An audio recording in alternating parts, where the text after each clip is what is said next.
As I sit here now, the embers of memory still flickering brightly in the recesses of my mind, I feel compelled to delve deeper into the tangled web of events that unfolded on that fateful Halloween night.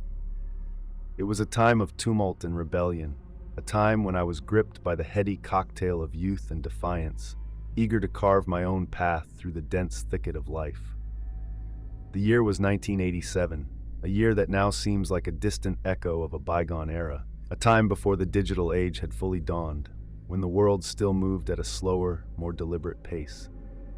I was a teenager then, wild and untamed, with a heart full of fire and a thirst for adventure that could not be quenched. The night began innocently enough, with a gathering of friends at Spencer's house, a ramshackle abode nestled on the edge of town. The air was thick with the scent of bonfires and laughter, the streets alive with the sounds of revelry and merriment. But for me, the real excitement lay beyond the confines of the party, in the uncharted territory of the forest that loomed on the horizon. I had always been drawn to the wild places, to the untamed beauty of nature that lay just beyond the edge of civilization. And so, fueled by a potent mixture of curiosity and liquid courage, I made the impulsive decision to strike out into the night, to explore the hidden depths of the forest that beckoned to me like a siren's song. The journey began in earnest as I navigated the winding paths that crisscrossed the forest floor, my senses alive with the sights and sounds of the night.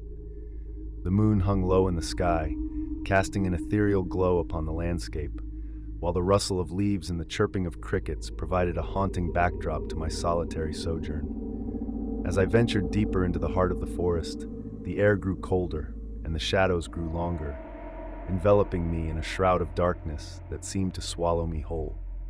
But still, I pressed on, driven by a sense of adventure that bordered on madness, oblivious to the dangers that lurked in the depths of the woods.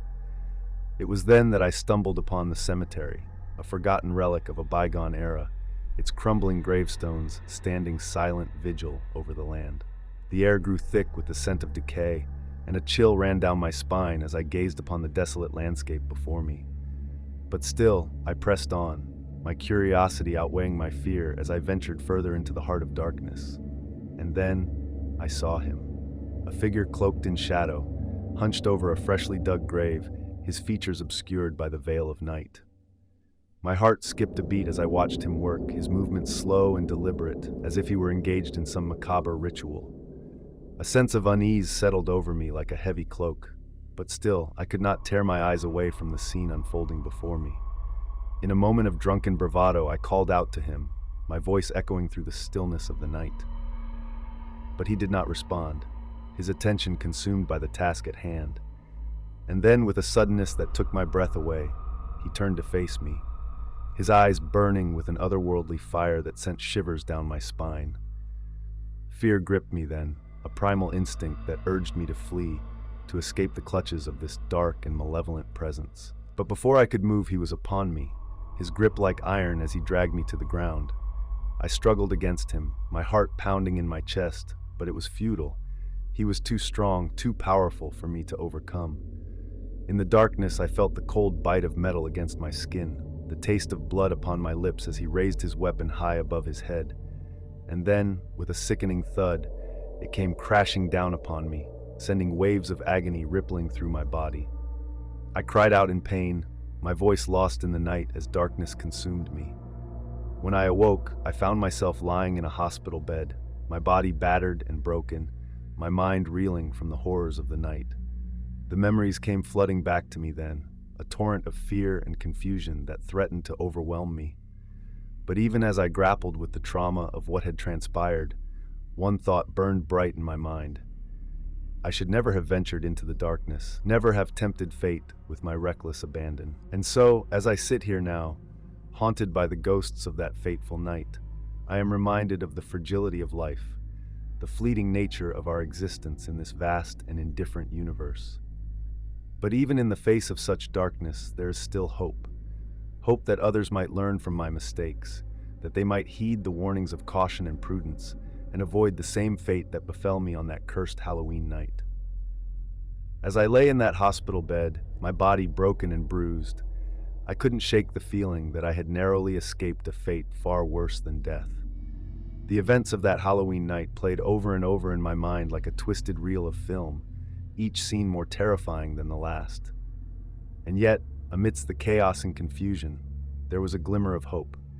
The hope that I might yet find some semblance of peace in the aftermath of the storm. In the days that followed, I struggled to make sense of what had happened to me, piecing together fragments of memory like shards of shattered glass. The doctors spoke of broken bones and lacerations, of injuries both physical and psychological, but their words seemed to fall on deaf ears. For me, the true wounds ran far deeper than mere flesh and blood. They were wounds of the soul, scars that would never fully heal. But even as I grappled with the aftermath of that nightmarish encounter, life went on, as it always does.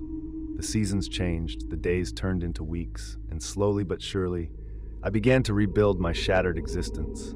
Friends and family rallied around me, offering words of comfort and support, but deep down, I knew that I would never be the same. As the weeks turned into months, I found myself haunted by the memory of the figure in the cemetery.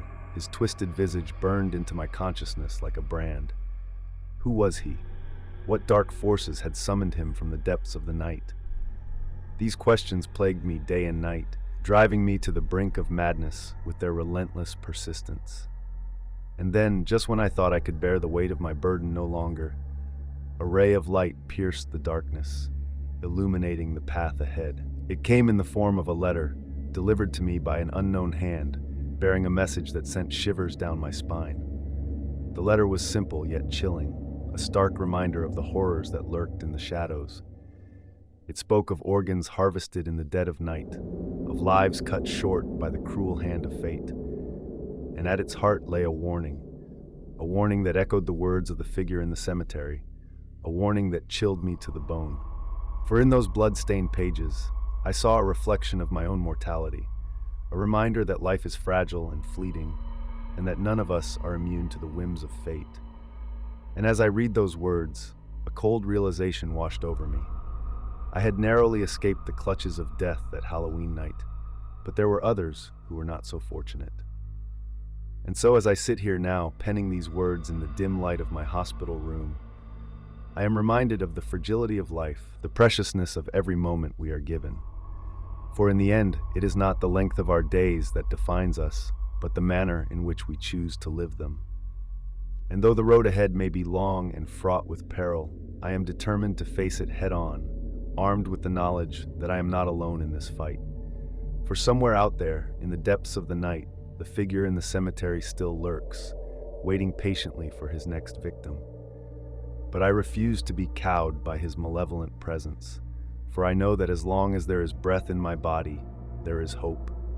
Hope for a brighter tomorrow, hope for redemption, hope that one day I may find the peace that has eluded me for so long.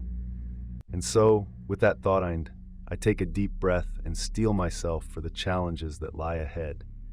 For I know that no matter how dark the night may seem, there is always a glimmer of light on the horizon, waiting to guide me home. And though the road may be long and uncertain, I will not falter, for I know that I have the strength within me to persevere. And so, as I lay down my pen and let the darkness of sleep claim me once more, I do so with a newfound sense of purpose, a renewed determination to face whatever trials may come my way. For I know that no matter what horrors may lurk in the shadows, I will always find the strength to carry on, to continue the fight for as long as there is breath in my body.